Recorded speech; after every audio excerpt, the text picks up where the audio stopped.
نحمده ونصلي على رسوله الكريم اما بعد فاعوذ بالله من الشيطان الرجيم بسم الله الرحمن الرحیم۔ اب ایک بات اور ہے کہ جو لوگ علمی فتنے کا شکار ہوتے ہیں ان کے اوپر اہل حق کے دلائل اثر نہیں کر پاتے۔ اس کی ایک وجہ تو یہ ہے کہ ان کے قلب نفس کے اثر کی وجہ سے شیطان کے وسوسوں کے لیے کھلے ہوتے ہیں۔ چنانچہ ایسے قلوب جو ہوتے ہیں ان کے اوپر عقلی دلائل اتنا اثر نہیں کر پاتے، کیونکہ عقلی دلائل تو عقل پر اثر کرتے ہیں نا، لیکن دل تو مصروف ہے کسی اور طرف، تو وہ ان دلائل کو سنتا ہی نہیں ہے۔ اور اسی لیے اس دل کی اس کیفیت کو اللہ تعالیٰ نے دل کی اس اسٹرینتھ اور کیپیسٹی کو بیان کرنے کے لیے سورہ حج کے اندر آیت نمبر 46 ہے، اس میں فرمایا ہے افلم یسیروا فی الارض فتکون لهم قلوب یعقلون بها او آذن یسمعون بها فانها لا تعمى الابصار ولكن تعمى القلوب التي في الصدور۔ کیا انہوں نے زمین میں سیر و سیاحت نہیں کی جو ان کے دل ان باتوں کو سمجھنے والے ہوتے یا کانوں ہی سے ان واقعات کو سن لیتے؟ دیکھیں، دل ان باتوں کو سمجھنے والے ہوتے، سیر کی دیکھا آنکھوں سے، پرکھا عقل سے، لیکن دل ان باتوں کو سمجھنے والے ہوتے یا کانوں سے ہی ان واقعات کو مان لیتے، سن لیتے، یعنی کہ پھر جن کے دل نہیں ہیں وہ اہل دل سے ان باتوں کو سن کر اس کو مان لیتے۔ بات یہ ہے کہ صرف آنکھیں اندھی نہیں ہوتی بلکہ دل اندھے ہوتے ہیں جو سینوں میں۔ اللہ تعالیٰ اس چیز سے محفوظ فرماتے ہیں کہ جو دل پہ مہر لگ جاتی ہے، جو دل اندھا ہو جاتا ہے، پھر وہ کسی کی بات نہیں سنتا۔ اللہ تعالیٰ ہمیں اس سے محفوظ فرما دیں۔ اب دیکھیں، ان فتنوں سے بچنے کا جو طریقہ مولانا نے بتایا وہ یہ کہ جو صاحب ذوق تھے، یعنی جن کے دل اہل اللہ کی صحبت سے بنے ہوئے تھے، جن کے دل حق اور باطل میں تمیز کر سکتے تھے، وہ اس کی باتوں کے اندر محسوس کر رہے تھے باطل کی کڑواہٹ، حالانکہ باتیں میٹھی میٹھی تھی، یعنی حق باتوں کے اندر بھی تو باطل کی کڑواہٹ کو محسوس کر رہے تھے۔ دیکھیں، اسی وجہ سے جو دل کی یہ والی کیفیت ہے نا، اس میں سورہ قاف کے اندر آیت نمبر 37 ہے، ان فی ذالک لذکر لمن کان لہ قلب او القی السمع وہو شہید، کہ اس قرآن میں ہر صاحب دل کے لیے عبرت ہے، ہر آدمی کے لیے نہیں ہے۔ جس کا دل ہوگا اس کے لیے عبرت ہے۔ وہ کون سا آدمی اس کا دل ہی نہیں ہے؟ اس کے بغیر تو آدمی سروائیو نہیں کر سکتا۔ تو دل سے مراد یہ پمپنگ اسٹیشن نہیں ہے، دل سے مراد دل کی وہ صلاحیت ہے جو حق اور باطل کو پہچان لیتی ہے۔ تو جس میں تقوی ہوگا وہ اس قرآن سے ہدایت لے لے گا۔ یہ بات سورہ بقرہ کے شروع میں بھی ہے کہ ہدی للمتقین، کہ یہ متقی لوگوں کے لیے ہدایت ہے۔ اور اگر وہ ابھی تقوی والا دل، وہ تزکیہ والا دل نہیں بنا ہے تو پھر وہ آدمی اس سے ہدایت لے گا کہ جو ایسی لوگوں کی باتیں کان لگا کر دل سے سنیں، ذہنی اور دماغی اور قلبی طور پہ حاضر ہو کے سنیں، ان کی باتوں کو ذوق و شوق سے سنیں، تو وہ ان سے اثر لے گا۔ تو یہ وہی بات ہے نا کہ اپنے آپ کو صادقین کے ساتھ جوڑ لو کہ ان کے تقوی والے قلوب ہوتے ہیں، وہ اس کتاب سے ہدایت لے سکتے ہیں، تو ان کی صحبت سے تمہیں بھی یہ ہدایت انشاءاللہ مل جائے گی۔ اب اسی قلبی ذوق کے بارے میں آگے مولانا اشعار میں فرماتے ہیں کہ ہامشو مغرور زاں گفتے نکو، زاں کے دارد صد بدی در زیر او، خبردار اس پھلی بات سے دھوکے میں نہ پڑ جانا، اس لیے کہ اس کی تہ میں 100 برائیاں ہوتی ہیں۔ اوچ باشد زشت گفتش زشت داں، ہرچ گوید مردہ آرا نیست جاں، وہ خود جو بد اعمال ہے اس کی گفتگو کو بھی بد اثر سمجھ،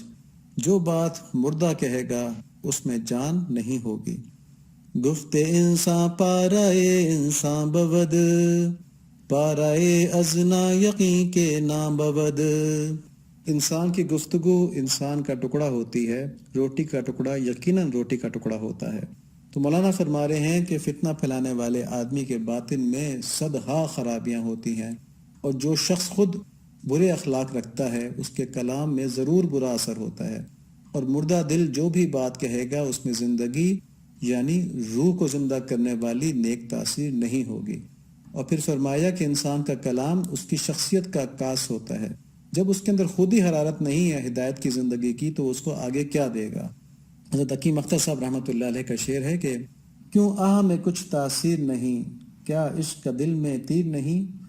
جب نور نہیں خود ہی دل میں، منبر پہ وہ کیا برسائیں گے۔ تو جب دل کے اندر ہی نور نہیں ہے تو لوگوں کو کیا دیں گے؟ بس جیسی حالت کلام کرنے والے کی قلب کی ہوگی ویسی ہی اس کے کلام کی بھی ہوگی۔ مولانا نے مثال دی کہ ایک روٹی کا نوالا اپنی تمام تر خصوصیات اور پراپرٹیز کے لحاظ سے اسی روٹی کو ریفلیکٹ کر رہا ہوتا ہے، تو ناپاک قلب سے برا اثر ہی آئے گا اور پاک قلب سے پر نور اثر آئے گا، خواہ بات ایک ہی جیسی کہی جائے۔ مطلب ایک شخص پاک قلب کے ساتھ کوئی حق بات کہتا ہے اور دوسرا شخص وہی بات کرتا ہے مگر اس کا قلب منافقت اور گناہگاری سے سیاہ ہے، تو اس ایک ہی بات کا اثر عقل پر تو ایک جیسا ہو سکتا ہے مگر دلوں پر اس کا اثر مختلف ہوگا، اور یہ فرق جو ہے یہ کلام کرنے والے کے قلب کی پاکی اور ناپاکی کی وجہ سے ہے۔ لیکن یہاں سے پتہ چلتا ہے کہ ظلمت والے قلب کے فتنے کا ایک پہلو جو ہے وہ کیفیت سے تعلق رکھتا ہے، کہ جب حق بات بھی ظلمت والے قلب سے نکلے گی تو تاثیر سے وہ عاری ہوگی۔ یہاں مولانا یہ بات فرما رہے ہیں کہ اس حق بات کو آدمی کان سے سن کے اپنے عقل میں تو لے جائے گا مگر دل میں لے جا کے اس کے اوپر عمل کرنے پہ راضی نہیں ہوگا، صرف اس کے علم میں اضافہ ہوگا، اس کے عمل اور اخلاص میں کوئی فائدہ نہیں ہوگا، جبکہ نجات جو ہے وہ تو علم کے ساتھ ساتھ عمل، اخلاص اور قبولیت کے اوپر ہے نا۔ اچھا، دوسرا جو پہلو ہے اس فتنے کا وہ علمی پہلو ہے، یعنی کہ اس حق بات کے ساتھ کوئی باطل بات بھی ملا کر پیش کر دی جائے، جیسا کہ اوپر بیان ہوا ہے، جس کی مثال یہ یہودی وزیر کا واقعہ ہے۔ تو آج کل اس فتنے کی نوعیت کچھ اس طرح سے ہے کہ الیکٹرانک اور سوشل میڈیا کے اوپر غلط باتیں جو ہیں، دین کے لحاظ سے جدت والی باتیں، غلط باتیں جن کا تعلق دین کی اصل سے نہیں ہوتا، وہ زیادہ تیزی سے پھیلتی ہیں۔ اس کی ایک وجہ تو یہ ہے کہ جو فتنے والی باتیں وہ انسان کی نفس کی مرضی کے مطابق ہوتی ہیں، تو اس کو فوراً وہ قبول کر لیتا ہے، مطلب سننے کی دیر ہوتی ہے، بس کہتا ہے ہاں یہ تو مجھے یہاں پہ گنجائش مل گئی اپنے اس عمل کے لیے، اس کو وہ قبول کر لیتا ہے، پھر آگے بھی بھیجتا ہے سب کو نا کہ دیکھو یہ تو یہ بات اس طرح سے ہے۔ اور پھر شیطان کی تحریک بھی ہوتی ہے اس کے ساتھ، ظاہر ہے جب گمراہی پھیل رہی ہے شیطان تو اثر ڈالے گا اس پہ اپنا۔ جبکہ اہل حق کی جو باتیں ہوتی ہیں وہ تو صرف ان لوگوں میں مقبول ہوتی ہیں جن کے اندر کوئی حقیقی علمی ذوق ہو، استعداد ان کی ہو، کیپیسٹی ہو سمجھنے کی، دوسرا ان کے دل میں اخلاص ہو۔ تو کیونکہ اخلاص رکھنے والے دل کم ہوتے ہیں تو اس لیے ان کی بات کم پھیلتی ہے سوشل میڈیا پہ یا الیکٹرانک میڈیا کے اوپر۔ اور دوسری بات کیا ہوتی ہے کہ حق بات جو ہے وہ نفس کو ناپسند ہوتی ہے، اس لیے جب عوام کو کوئی حق بات بتائی جائے تو اس کے ساتھ بہت سے دلائل بھی دینے پڑتے ہیں تاکہ نفس کو کاؤنٹر کیا جا سکے، اور ان دلائل کی وجہ سے عموماً مضمون بڑا ثقیل، بڑا ہیوی ہو جاتا ہے سمجھنے کے لیے، عوام کے ذہنوں پہ بوجھ پڑ جاتا ہے کیونکہ ان کی کیپیسٹی تو اتنی ہوتی نہیں۔ دیکھیں اب تو ہمارا یہ حال ہو گیا ہے کہ علماء کی لینگویج ہمارے لیے ایلین ہو گئی ہے، مطلب وہ عربی کے یا فارسی کے یا اردو کے صحیح لفظ استعمال کرتے ہیں جب تو ہمیں لگتا ہے پتہ نہیں کیا بول رہے ہیں، جب تک انگلش کے 3-4 لفظ ہمارے جو عام استعمال میں آتے ہیں وہ نہ آئیں تو ہمیں سمجھ میں بھی نہیں آتی بات، تو وہ مضمون بھاری ہو جاتا ہے تو اس کو سمجھنا مشکل ہو جاتا ہے، اور نفس کے اوپر تو بات پہلی بوجھ ہوتی ہے تو آدمی جان چھڑاتا ہے، کہتا ہے پتہ نہیں کیا بات کریں، بس سیدھے سیدھے دین پہ عمل کرو۔ جبکہ جو باطل بات ہوتی ہے نفس کو مرغوب ہوتی ہے، مطلب اس کو وہ بغیر کسی تنقید کے، بغیر کسی کرٹیسزم کے، صرف اپنی دل کی بیماری کی وجہ سے قبول کر لیتا ہے کہ یہ بات دل کو لگتی ہے۔ اسی طرح بالکل اسی طرح اہل حق کے دل کو حق بات لگتی ہے، اور وہ باطل کی بات کو چاہے ان کے پاس دلیل نہ بھی، ان کے دل محسوس کر لیتے ہیں یہ بات غلط ہے، اس کو ریجیکٹ کر دیتے ہیں، جس طرح بیمار دل والے حق بات کو ریجیکٹ کر دیتے ہیں، ان کے اوپر بھاری لگتی ہے وہ۔ اور ان چیزوں میں شیطان بھی اپنا خوب اثر ڈالتا ہے کیونکہ گمراہی پھیل رہی ہے نا، جہاں جہاں شیطان کو موقع ملتا ہے وسوسے کے ذریعے لوگوں کو وہ برائی کی طرف دھکیل رہا ہوتا ہے۔ تو خلاصہ یہ ہے کہ اگر یوٹیوب کے اوپر یا کسی سوشل میڈیا کے پلیٹ فارم کے اوپر کسی کو 1 ملین یا اس سے زیادہ لائکس ملتی ہیں تب بھی یہ اس بات کی بالکل دلیل نہیں ہے کہ وہ بات صحیح ہے۔ اب دیکھیں یہاں پر ایک پوائنٹ، حق بات کے پھیلنے میں اور قبول کرنے میں جو مشکلات بیان ہوئی ہیں نا ابھی، اور باطل بات کی تشہیر میں اور قبولیت میں جو آسانیاں بیان کی گئی ہیں، بس یہی فتنہ ہے، یعنی یہی امتحان ہے کہ آپ کے لیے بری بات آسانی سے پھیل رہی ہے، حق بات جو ہے وہ مشکل سے مل رہی ہے، وہ دل کو بھی مشکل لگ رہی ہے،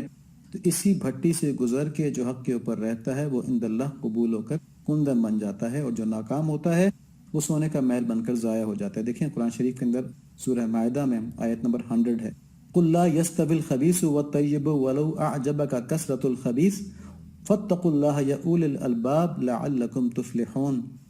آپ فرما دیجئے کہ ناپاک اور پاک برابر نہیں، گو ناپاک کی کثرت بھری لگتی ہو، اللہ تعالیٰ سے ڈرتے رہو اے عقل مندو تاکہ کامیاب ہو۔ ٹھیک ہے، تو کثرت سے بھی محروم نہیں ہونا، صرف ایک کرائٹیریا ہے کہ دل جو ہے اس کے اندر نفس کی خواہشات نہ ہوں بلکہ حق کی طلب ہو، تو ہم اس آزمائش سے، اس فتنے سے آرام سے نکل سکتے ہیں۔ اگر نہیں تو پھر ہمیں ایسے لوگوں کے پاس جانا پڑے گا جن کے اوپر اس دور کے علماء کا اور مشائخ کا اعتماد ہے کہ یہ صاف قلوب والے ہیں،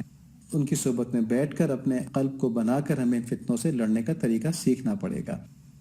اب ہوتا یہ ہے کہ جو فتنہ ڈالنے والے لوگ ہوتے ہیں ان کا کلام ظاہری طور پہ بڑا ہی دل نشین ہوتا ہے، اور ایسے لوگوں کی مجلس میں 2 خطرے بڑے واضح ہیں۔ ایک تو یہ کہ تقریر جو ہے وہ بڑی پر اثر کرتے ہیں اور بڑی سمجھداری سے اور چابک دستی سے کرتے ہیں، اور باطل بات کو اور گمراہی کو حق میں اس طرح ملاتے ہیں کہ آدمی کی عقل دھوکہ کھا جاتی ہے۔ اور دوسری بات یہ ہوتی ہے کہ ان کے دل نفس پرستی کی وجہ سے ظلمت سے بھرے ہوئے ہوتے ہیں، چنانچہ ان سیاہ دلوں کی ظلمت جو ہے اس کا اثر اہل مجلس کے قلوب پر بھی پڑتا ہے، جس طرح کہ حقیقی مشائخ کی صحبت میں بیٹھ کے قلب اللہ کی طرف بڑھتے ہیں، ان کے اندر نور آتا ہے۔ وہ جو ہے نا کہ اہل اللہ کی نشانی یہ ہے کہ ان کی صحبت میں بیٹھ کے اللہ یاد آ جائے، تو ان کی صحبت میں بیٹھ کے برائیاں اور تباہیاں ہی یاد آتی ہیں آدمی کو۔ تو جو رہا سہا ان کے اندر تھوڑا بہت نور ہوتا بھی ہے وہ ان کی صحبت سے ضائع ہو جاتا ہے، تو جو حق اور باطل کی تھوڑی بہت تمیز ان کے قلب میں بچی کھچی ہوتی بھی ہے وہ ان کی صحبت سے ضائع ہو جاتی ہے، اور پکے گمراہ ہو کے وہاں سے آدمی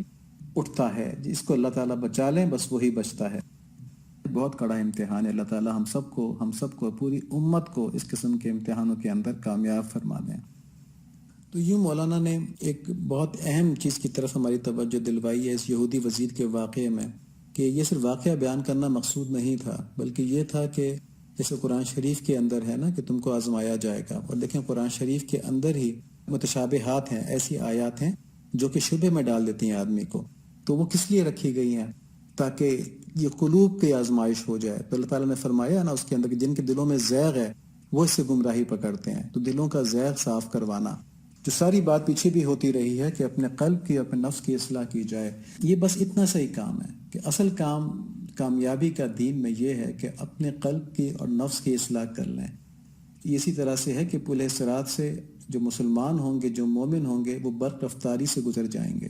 لمحے بھر میں گزر جائیں گے۔ جن کا ایمان بہت مضبوط ہوگا، جن کی قلبی حالت بہت بہتر ہوگی، جو اللہ تعالیٰ کے مقربین میں سے ہوں گے، وہ ایک لمحے میں پل صراط سے گزر جائیں گے۔ اور ایسے بھی ہوں گے جو بڑی مشکل سے گزریں گے، اور ایسے بھی ہوں گے جو کٹ کٹ کے دوزخ میں گر جائیں گے پل صراط کے اوپر۔ ٹھیک ہے، تو یہ دنیا کا پل صراط ہے۔ یہ جو فتنہ، یہ جو آزمائشیں ہیں، چاہے وہ مال کی صورت میں ہوں، چاہے وہ اولاد کی صورت میں ہوں، چاہے وہ بیماری کی صورت کے اندر ہوں، چاہے وہ مالی مشکلات کی صورت کے اندر ہوں، چاہے وہ اس علمی گمراہی کی صورت کے اندر ہوں کہ جہاں پہ کہ لوگ دین کے اندر نئی نئی باتیں نکال رہے ہوں، آدمی کا نفس کہہ رہا ہو کہ میں بھی ان کے اندر شامل ہو جاؤں کیونکہ میں بھی پھر جدت پسند کہلاؤں گا، اور لوگ مجھے بھی کہیں گے کہ اس نے دین کا صحیح علم حاصل کیا، تو آدمی کا نفس بھی اس میں دھوکہ دیتا ہے نا اس کو، اور پھر شیطان بھی کہہ رہا ہو کہ ہاں یہ بات ٹھیک ہے، دیکھو شراب کو حلال کہاں لکھا ہے قرآن شریف میں کہ شراب جو ہے وہ حرام ہے نا۔ میں یہ باتیں کرتا نہیں ہوں کیونکہ میرا مقصد یہ نہیں ہوتا کہ میں یہاں پہ احکامات بتاؤں، میرا مقصد صرف اتنا ہی ہے کہ جس طرح مولانا روم رحمۃ اللہ علیہ تزکیے کی بات کرتے ہیں کہ لوگ جو ہیں وہ قلب کے تزکیے کی طرف متوجہ ہو جائیں، یہ مولانا روم رحمۃ اللہ علیہ کا پیغام ہے کہ نمبر ایک، اس بات کی عظمت کو سمجھیں کہ ہم نے اللہ تعالیٰ کی محبت کو حاصل کرنا ہے، اور اس کی مہلت یہی زندگی ہے، یہی دنیا ہے، اس کے بعد کوئی اور جگہ نہیں ہے، اس کے بعد کوئی اور وقت نہیں ہے۔ تو اگر ہم اللہ تعالیٰ کی محبت حاصل نہیں کر پائے تو ہم نے ایک اپنا عظیم نقصان تو ویسے ہی کر دیا۔ دوسری چیز کیا ہے کہ چلو اللہ تعالیٰ کی محبت ہم نے اولیاء کرام کی طرح حاصل نہیں کی، مگر اعمال ہی ایسے کر لیتے ایمان کے ساتھ کہ جس سے ہم دوزخ سے بچ جائیں، تو یہ سیکنڈ کیٹیگری ہے، سیکنڈ ریٹنگ ہے کہ ہم اعمال دوزخ کے خوف سے ہی اچھے کر لیں اگر اللہ تعالیٰ کی محبت میں اچھے نہیں کرتے۔ حالانکہ اس میں فرق ہے، اللہ تعالیٰ کی محبت میں اچھے اعمال کرنا اس کی بات ہی کچھ اور ہے، اور دوزخ کے ڈر سے اچھے اعمال کرنا یہ بھی اچھا ہے کہ کم سے کم آدمی جنت میں جائے گا، اللہ تعالیٰ کی ایک درجے میں تو اس کو محبت ملے گی نا۔ دیکھیں جتنے بھی مومنین ہیں وہ سب اللہ کے ولی ہیں ایک درجے کے اندر، اور اللہ کے خاص ولی بھی ہیں، جیسے انبیاء سلام اللہ تعالیٰ کے بہت بڑے ولی ہیں، بہت زیادہ قریب ہیں اللہ تعالیٰ کے، اور ایک عام مومن بھی اللہ کا ولی ہے۔ دونوں ولی ایک طرح کے تو نہیں ہے نا۔ سورہ بقرہ کے اندر ہے کہ اللہ ولی الذین آمنوا یخرجہم من الظلمات الی النور، کہ اللہ تعالیٰ جو لوگ ایمان لے کے آئے ہیں ان کا ولی ہے، ان کو اندھیروں سے نکال کے روشنی کی طرف، ہدایت کی طرف لے کے جاتا ہے۔ تو ولایت تو ایک درجے میں موجود ہی ہے، لیکن یہ زندگی آگے بڑھنے کے لیے مولانا روم رحمۃ اللہ علیہ کے ہزاروں شعر جو ہیں یہ اس لیے ہیں کہ اپنے نفس کی شرارتوں کو ہم پہچانیں، اور اپنے قلب کے اور نفس کے تزکیے کی ضرورت کو سمجھیں، اور اس کے اندر اعلیٰ تو یہی ہے کہ اللہ تعالیٰ کی محبت کو اپنا نصب العین بنائیں، اور اگر کسی وجہ سے ہماری ابھی نظر اس پہ نہیں جا سکتی تو کم سے کم یہی سمجھا لیں کہ دوزخ ہم سے برداشت نہیں ہوگی، دوزخ ہم سے برداشت ہو ہی نہیں سکتی ہے، تو اس سے بچنے کے لیے ہم اس طرف قدم اٹھائیں۔ جب قدم اٹھائیں گے نا تو انشاءاللہ اللہ تعالیٰ راستے کھولتے چلے جائیں گے اور ہمیں اپنی طرف بلاتے چلے جائیں گے، اور ہم میں انشاءاللہ یہ ذوق بھی پیدا ہو جائے گا کہ ہم اللہ تعالیٰ کی محبت کے لیے کام کرنے والے بن جائیں۔ اب انشاءاللہ ہم اس بات کو یہاں ختم کرتے ہیں۔ اگلے لیکچر کے اندر ہم یہ بات دیکھیں گے کہ ہم جعلی پیروں سے اور علماء سو سے اور علمی فتنے سے کس طرح بچ سکتے ہیں۔ اللہ تعالیٰ قبول فرمائے۔ اللہم صلی علی محمد نبی الامی وعلی آلہ وسلم تسلیما۔